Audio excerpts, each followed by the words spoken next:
Hello student, good morning to all of you. Welcome to my YouTube channel. So sir आज हम लोग class 10th का chapter number 7 triangles का numericals करने वाले, ठीक है ना। क्योंकि पिछले 2 लेक्चर में हम लोग ने कंसेप्ट को सीख रखा था, तो नाउ इस वीडियो में हम लोग आज नंबर ऑफ क्वेश्चंस देखेंगे, ठीक है ना, जो बहुत ही बेहतरीन क्वेश्चंस है जो आपके बोर्ड में आने वाले हैं। ओके, तो please be careful and listen carefully. देखो क्या बोल रहा है question. RS Agarwal page number 354 example number 1 देखो, बहुत ही बेहतरीन क्वेश्चन है, पूछा हुआ क्वेश्चन। एग्जाम्पल नंबर 1 क्या बोल, इन द गिवन फिगर, दिए हुए फिगर में MN is parallel to AB and BC will be equals to 7.5 centimetre, AM is 4 centimetre and MC is 2 centimetre. तो find the length of BN। क्या बोल रहा है, ये जो पर्टिकुलर गिवन फिगर है इसमें बता दिया जा रहा है आपको, क्या ये जो पर्टिकुलर MN लाइन है ये आपके AB लाइन के पैरेलल है। ओके, और इसमें ये भी बता दे रहे हैं, डेटा देखो BC, ये पूरा BC 7.5 दे रखा है आपके सिस्टम में, ठीक है ना। डेटा को कलेक्ट करो, यूज करो। AM आपके सिस्टम में AM कितना दे रखा है सर, 4 सेंटीमीटर, ठीक है। MC कितना दे रखा है, 2 centimetre. Then what we will have to find? We will have to find the length of BN. This term, let it be x. मान लेते हैं BN मेरा x है, x सेंटीमीटर मैंने मान लिया, इसी को निकालना मेरे को, ठीक है ना। तो कैसे मैं करूंगा, देखो CBSE 2010 में आया हुआ क्वेश्चन है। तो how can we solve this type of numericals by using Thales theorem और BPT थ्योरम। थेल्स थ्योरम मैंने बताया सर, तो प्लीज थेल्स थ्योरम अगर किसी को आइडिया नहीं है, बेसिक कंसेप्ट में अगर पकड़ नहीं है सर, देन प्लीज डिस्क्रिप्शन में उसका लिंक डाला हुआ, पहले आप उस पर जाओ, BPT थ्योरम देख लो, बढ़िया से थेल्स थ्योरम का कंसेप्ट सीख ले, उसके बाद इस वीडियो में आइएगा, ठीक है ना। तो प्लीज लास्ट तक जरूर बने रहना सर, बहुत इंपॉर्टेंट क्वेश्चन है। देखो how can I solve this type of question. देखो, so first of all we are taking a triangle, in triangle ABC पे मैं बात कर रहा हूँ, ABC में, जिसमें गिवन कंडीशन क्या है सर, गिवन कंडीशन ये है आपका कि ये पर्टिकुलर MN लाइन जो है ना, ये पर्टिकुलर AB लाइन के साथ पैरेलल में है। Is it clear guys? So now according to Thales theorem के आधार पे हम लोग ने क्या सीख रखा था सर, तो ratio of corresponding sides are equal of any triangle. That is we are going to use this particular fraction, that is MC upon AC will be equals to, MC use किए, इस triangle को आपको ऐसे नहीं समझ में आ रहा हो तो आप इसको रीअरेंज कर लो ताकि आपको पकड़ में आए चीज, ठीक है। ये पर्टिकुलर A है मेरा A, ये है B, ये C, and now this is your MN, ठीक है ना। नहीं समझ में आ रहा है, आप इसी चीज को उल्टा करो, उल्टा तो सॉरी, C ऊपर चले जाएगा, A यहाँ आ जाएगा, B यहाँ आ जाएगा, ठीक है ना। मैं समझाने के लिए इसको रीड्रॉ कर रहा हूँ ताकि आपको ये टेढ़े वाली चीज को समझ में आए। ये MN पर्टिकुलर AB के साथ पैरेलल है सर। नाउ क्या क्या डेटा दिया हुआ है, AM जो है आपका, AM है ये 4 है, आपके MC 2 है, ठीक है, यूनिट में नहीं लिख रहा हूँ। BC आपका ये पूरा होल जो है 7.5 है। Now what we will have to find the length of BN, जो मैंने x लेट कर रखा है। अब आपको समझ में आ रही है ना। नाउ इस ट्रायंगल पे मैंने थेल्स थ्योरम अप्लाई कर रहा हूँ सर। थेल्स थ्योरम क्या बोलता है कि कोई भी ट्रायंगल में अगर 2 साइड्स को एक स्ट्रेट लाइन अगर कट करे और उस ट्रायंगल के बेस के साथ वो लाइन जो है, एक्स्ट्रा लाइन, वो अगर पैरेलल हो, देन कॉरस्पॉन्डिंग साइड्स का रेशियो जो होगा वो इक्वल होगा। That is MC upon AC will be equal to क्या सर, NC अपॉन BC। क्या आपको दिखाई दे रही है ना, NC अपॉन क्या सर, BC। नाउ MC के डेटा क्या दे रखा है क्वेश्चंस में, 2 प्लीज लिखो यहाँ पर। AC क्या दे रखा है, AC क्या हो जाएगा sir, MC plus AM, that is 6। मेरा AC तो 6 होगा, 6। NC क्या है, NC मेरे को पता नहीं है, NC नहीं है, चलो NC को रहने देते। BC पता है ना यार, BC क्वेश्चन में दे रखा 7.5। नाउ इस डेटा को यूज करके हम लोग फाइंड नहीं कर, 2 1 जा 2, 2 3 जा 3, 3 1 जा 3, 3 2 जा 6, 25। मतलब मेरे इस सिस्टम में NC मेरा कितना आ गया सर, 2.5 आ गया NC. By using the Thales theorem का यूज करके मैंने इस पर्टिकुलर एनसी को मैंने कैलकुलेट कर लिया सर।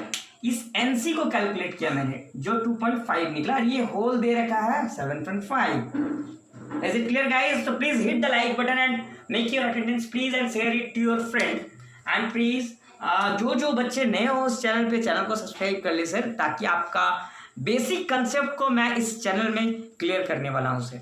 आपका मैथ्स मेरे एक पर्टिकुलर सब्जेक्ट में पकड़ के ले जा रहा हूँ। मैथ्स जब कभी भी कंप्लीट हो जाएगा आपका, फिर फिजिक्स में कंप्लीट कराऊंगा, देन केमिस्ट्री।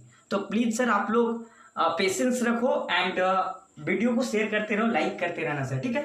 तो नाउ थेल्स थ्योरम का यूज करके मैंने क्या किया सर, इस पर्टिकुलर एनसी को निकाल लिया। बट क्या ये आंसर है? नहीं ना, ये आंसर नहीं है। आंसर क्या, देखो इधर, थोड़ा इधर देखिएगा सर, देखो एनसी, लेकिन मेरे को फाइंड आउट करने बोल रहा sir B N. So particular B N जिसको मैंने एक्स मान के रखा है, एक्स लेट किया है, ठीक है ना। तो क्या होगा यार, क्या हमें पर्टिकुलर इस बीसी को हम लोग लिख सकते हैं सर? इस बीसी को हम लोग क्या लिख सकते हैं? एनसी प्लस बीएन लिख सकते हैं ना, ठीक है। एनसी प्लस बीएन, और बीसी मेरे कंडीशंस में, मेरे इक्वेशन में क्या दे रखा? 7.5। एनसी मैंने थेल्स थ्योरम का यूज करके एनसी निकाल के रखा हूं 2.5, और बीएन मेरे को फाइंड आउट करना है, जो कि मैंने एक्स लेट किया है, लिख दो, ठीक है। नाउ इस पर्टिकुलर 2.5 को इक्वल टू के इधर ले जाएंगे तो साइन चेंज हो जाएगा, प्लस था इक्वल टू के इधर आएगा माइनस हो जाएगा सर, ठीक है ना। थोड़ा ध्यान से देखो ना, एक्स इधर रह गया। सो इसको माइनस करोगे 0, आपका कितना हो जाएगा 5। सो 5 सेंटीमीटर क्या निकल गया? एक्स। और यही एक्स क्या है सर? यही तो बीएन है। सो बीएन का लेंथ कितना हो जाएगा दोस्त? 5 centimetre is your answer of this question. क्या आपको बातें पकड़ में आ रही है ना सर? है ना, कंसेप्ट क्लियर हुआ ना sir? Please hit the like button and share it to your friend. Please sir channel को सब्सक्राइब कर लिए and press the all notification, ताकि आपको बहुत बेहतरीन तरीके से बेसिक में कमांड हो जाएगा सर, ठीक है ना? है ना, चलो बहुत बेहतरीन क्वेश्चन है, नोट डाउन करो। नेक्स्ट वन क्वेश्चन में चलेंगे सर। क्या आपको बातें पकड़ में आ रही है ना? पहले क्वेश्चंस का डेटा को मैंने लिखा, आपको इस गिवन फिगर नहीं समझ में आ रहा है, देन इसको मैं रीड्रॉ कर दिया हूं सीधा करके, ताकि आपको रिलेट कर पाओ चीज को, ठीक है। उसके बाद मैंने इस गिवन कंडीशंस में क्या किया, जब मेरे को पता है कि ये दो लाइंस आपस में पैरेलल है, तो मैं इस ट्रायंगल में थेल्स थ्योरम का यूज करके मैंने इस पर्टिकुलर लेंथ को निकाल लिया सर। देन इस डेटा को यूज करके मैं इस पर्टिकुलर लेंथ जो है बीएन, जिसका लेंथ निकालने बोला, उसको निकाला, ठीक है। थेल्स थ्योरम का यूज किया, एनसी का लेंथ निकाल लिया। नाउ बीसी को यूज कर दिया। सो बीसी ओवरऑल बीसी जो होगा वो क्या होगा सर? ये एनसी प्लस बीएन होगा। एनसी प्लस, और बीसी मेरा 7.5 है, एनसी मैंने फाइंड आउट क्या किया sir? 2.5। So please put it over there. 2.5 मैंने लिखा एंड बीएन को मैंने एक्स लेट कर लिया था। आप बीएन भी लिख सकते हो, ठीक है ना।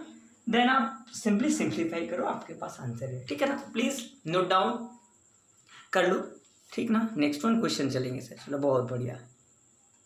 Now moving to the next one question, example number 3, ठीक है ना, पेज नंबर 355।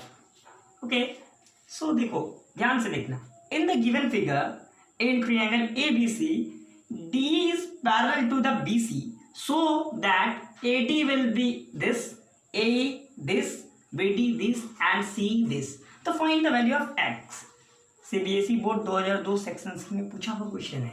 ये आपके सिस्टम में जो गिवन फिगर है सर, ये आपके सिस्टम में जो गिवन फिगर है, इसमें पर्टिकुलर बता दिया जा रहा है कि ये ABC वाले ट्रायंगल में ये पर्टिकुलर लाइन जो है D वो BC के साथ पैरेलल, ठीक है। सो बताया जा रहा है कि AD जो है इसका डेटा ये दे रखा है, AE जो है ये है, BD ये है एंड CE ये है।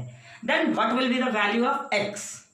x का वैल्यू पूछ रहा है, ठीक है ना। चलो देखो, now again use the concept of Thales theorem, that is BPT theorem, basic proportionality theorem. देखो कैसे करें। नाउ इन ट्रायंगल ABC में गिवन कंडीशन क्या दे रखा है sir? Now D is parallel to BC. So by Thales theorem, Thales theorem के आधार पे देखो क्या करेंगे, जब कभी भी दो लाइन आपस में पैरेलल हो देन क्या कहता है, साइड्स का रेशियो, कॉरस्पॉन्डिंग साइड्स का रेशियो सेम होगा, देन AD अपॉन BD, सो यूज कर रहे हैं हम लोग, देखो डायरेक्ट यूज कर रहे हैं, AD upon BD will be equals to AE upon EC, ठीक है ना। सो AD का डेटा क्या है सर, 4x माइनस 3, ठीक है। चलो BD क्या है, BD आपका 3x माइनस 1।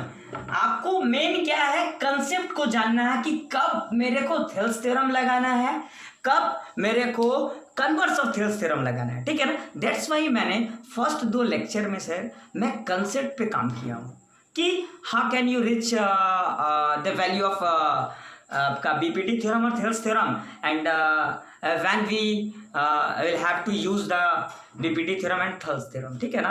कि थेल्स थ्योरम तो पहले मैं बेसिक तैयार किया हूँ सर कि थेल्स थ्योरम होता क्या है, और उसके बाद उसमें ये भी देखा हूँ कि उसका यूजेस कहाँ पर है।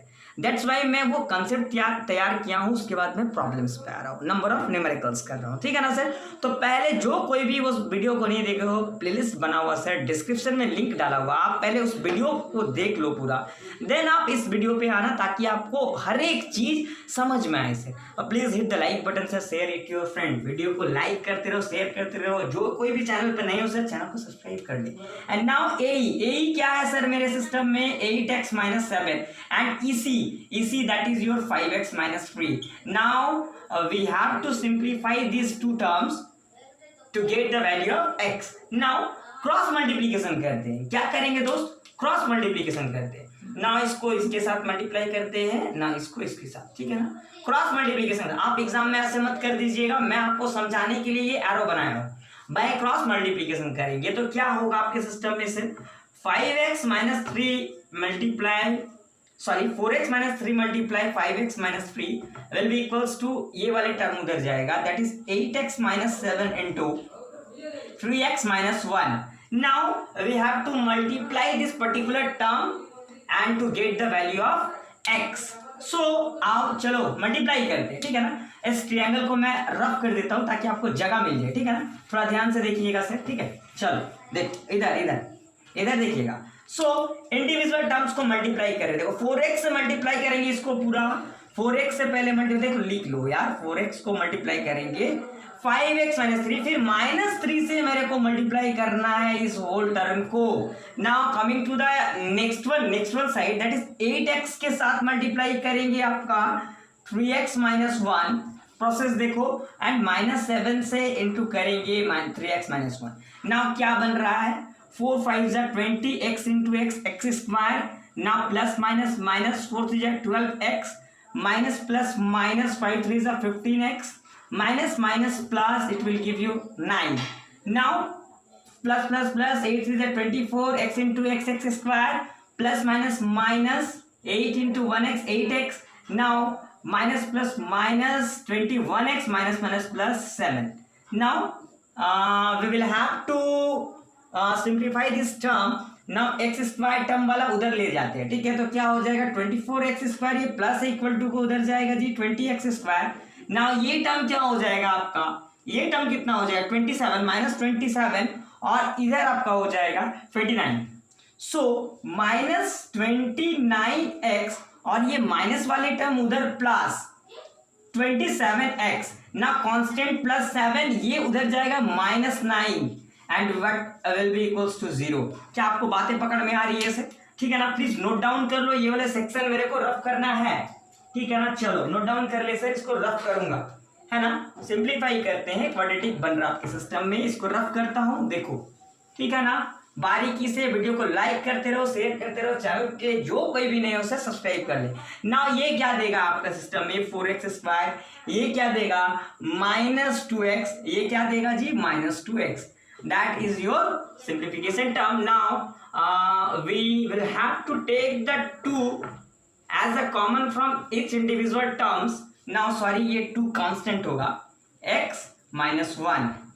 Now we have to factorize this term, 2 1 जा 2, so क्या हो जाएगा यार 2x minus 2x plus x minus 1। Middle term splitting किया हूं मैं, ठीक है। देखो यहां से इन दोनों टर्म में से 2x को बाहर x माइनस 1, इन दोनों टर्म में से प्लस 1 बाहर x minus 1, is it clear guys? So now please note down करो, नोट डाउन करते रहे, ठीक है ना। इसके बाद मैं देखता हूँ, ठीक है, रफ करता हूँ। देखो ध्यान से, नाउ सिर्फ सिंप्लीफिकेशन बचा है, x का वैल्यू फाइंड आउट करना था, बस इसको सॉल्व करेंगे, इक्वेट करेंगे, 0 से आपके सामने वैल्यू होगा, ठीक है ना। फिर थ्योरम का यूज कर रहा था। देखो नाउ इन दोनों टर्म में से इसमें x - 1 बाहर निकालेंगे एज अ कॉमन, ठीक है। तो बचा हुआ टर्म क्या बच जाएगा? 2x बच जाएगा जी, और +1 बच जाएगा। Now we have to equate this individual term with 0। Now x - 1 will be equals to 0, it will give you x is equals to 1, ठीक है। and second term what? 2x plus 1 will be equals to 0, that x will be -1/2, है ना। Simplify करने के बाद ये आ रहा है। सो x का 2 वैल्यू आ रहा है, इसमें कौन सा वैल्यू सेटिस्फाई करेगा वो देखना है। तो सर आपको चेक करना, तो आप एक बार पुट करके देख लें, ठीक है ना। चलो x का वैल्यू अगर पुट करेंगे पर्टिकुलर कोई भी, चलो 1 पुट करेंगे, पॉजिटिव देगा, 1 पॉजिटिव, 1 पॉजिटिव, 1 पॉजिटिव, मतलब 1 तो हो गई। चलो -1/2 पुट करके देखो यार, -AD पे 1/2 रखते हैं x के जगह, क्या देगा? -2 -3 -5 देगा। और ये है क्या? ये तो आपका इस ट्रायंगल का लेंथ है ना जी, छोटे वाले ट्रायंगल जो था सर ABC। देखो बारीकी से देख लो, ये वाले वैल्यू क्यों नहीं लेंगे हम लोग? देखो ये होगा आपका आंसर। क्यों?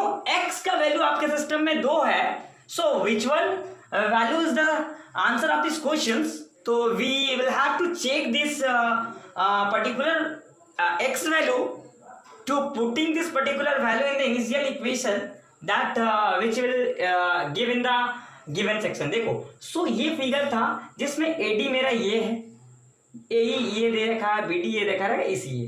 तो x का वैल्यू अगर 1 रखेंगे यार, तो देखो ये क्या देगा, AD मेरा क्या देगा? जब x का वैल्यू 1 रखेंगे तो 1 देगा, x का वैल्यू 1 देगा, 2 देगा, यहाँ क्या देगा? 2 देगा, ठीक है। तो every side length is positive, so that is your correct one answer. Now coming to the second one question, that is the x is equals to -1/2. So we will have to put this particular value of x in this section. So -1/2 will give you what? 2 से cut जाएगा जी, -2 -3 -5 देगा। AD -5 दे रहा है, इसको रखेंगे फिर से minus देगा कितना? 4 -11 देगा। क्या साइड लेंथ कभी नेगेटिव होता है? लेंथ नेवर भी नेगेटिव, लेंथ कभी नेगेटिव नहीं होता है, डिस्टेंस कभी नेगेटिव नहीं होता। दैट्स वाई -1/2 x का वैल्यू पॉसिबल ही नहीं है, क्योंकि इसको पुट करने पे क्या हो रहा है सर, ये डेटा जो है पर्टिकुलर साइड लेंथ जो है सर नेगेटिव में आ रहा है, जो पॉसिबल नहीं है। साइड लेंथ कभी नेगेटिव नहीं होता है, वो हमेशा it will always remains in positive number. That's why what is the value of x? The value of x will be 1 not -1/2। क्यों नहीं होगा? आपको बता दिए कि साइड लेंथ कभी नेगेटिव नहीं होगा, है ना। बातें पकड़ में आ रही है 200। सो इस क्वेश्चन का आंसर क्या होगा? The value of x will be 1 not -1/2, ठीक है ना। बातें पकड़ में आ रही है। अगर आपको बाय द वे कल को एग्जाम में अगर पूछा जाए ऐसे x का वैल्यू अगर आ जाए, देन आप को चॉइसेस रहेगा कि कौन सा वैल्यू करेक्ट है। सो आपको क्या करना है उस टाइम में सर, उस समय में आपको क्या करना है सर, गिवन कंडीशंस में x के जगह x के वैल्यू को रख के सेटिस्फाई कराना है। देखना अगर साइड लेंथ अगर पॉजिटिव आ रहा है देन इट इज करेक्ट, अगर x का वैल्यू पुट करने पे साइड लेंथ नेगेटिव आ रहा है तो वो वैल्यू पॉसिबल ही नहीं है, क्योंकि साइड लेंथ जो होता है लेंथ कभी नेगेटिव नहीं होता है यार, ठीक है ना। बातें पकड़ में आ रही है सर, तो वीडियो को लाइक करते रहो, शेयर करते रहो। जो कोई भी चैनल पे हो सर, नए चैनल को सब्सक्राइब कर लिया, प्रेस द ऑल नोटिफिकेशन, ताकि आपको पूरे बेसिक से कंसेप्ट तक न्यूमेरिकल वाइज में सिखा पाऊँ। ओके, तो पहले मैथमेटिक्स को क्लियर करते हैं, उसका फिजिक्स में चलेंगे, केमिस्ट्री में चलेंगे सर, तो प्लीज़ बने रहना यार। Thanks a lot for watching my video. Thank you sir, next one video पे बात करता हूँ। Okay, thank you, bye bye.